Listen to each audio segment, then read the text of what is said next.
YouTube ప్రేక్షకులకు నా యొక్క నమస్కారములు. ఈ రోజున 1వ తరగతి నుండి 5వ తరగతి వరకు పిల్లలకి అత్యధిక మార్కులు రావాలంటే ముఖ్యంగా పేరెంట్స్ కొన్ని విషయాలు గమనించాలి.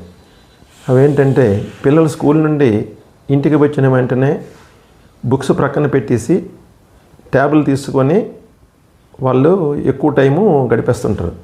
కాబట్టి ఈ పేరెంట్స్ ఇంటి దగ్గర ఉండి వీలున్నంత వరకు సెల్ ఫోన్కి దూరంగా ఉండాలి. తల్లిదండ్రులు ఉండి మనం బుక్స్ రీడింగ్ చేస్తూ ఉన్నట్లయితే పిల్లలు కూడా బుక్స్ రీడింగు చేస్తూ ఉంటారు. ఆ విధముగా వాళ్ళకి సెల్ ఫోన్ని కంట్రోల్ చేయొచ్చు. అదేవిధంగా తినేటప్పుడు కూడాను ట్యాబులు చూస్తూ భోజనం పెడుతూ ఉంటారు పేరెంట్స్. అది చాలా తప్పు. పిల్లలు ఏం తింటున్నారో వాళ్ళకే అర్థం కాదు. కాబట్టి వీలున్నంత వరకు వాళ్ళు మారాం చేసినా సరే ట్యాబుల్ని దూరం పెట్టి భోజన సమయం అంతా భోజనం తినేటట్టు, మంచి ఆహారం తినేటట్టు చేస్తే పిల్లలు ఆరోగ్యవంతంగా ఉంటారు.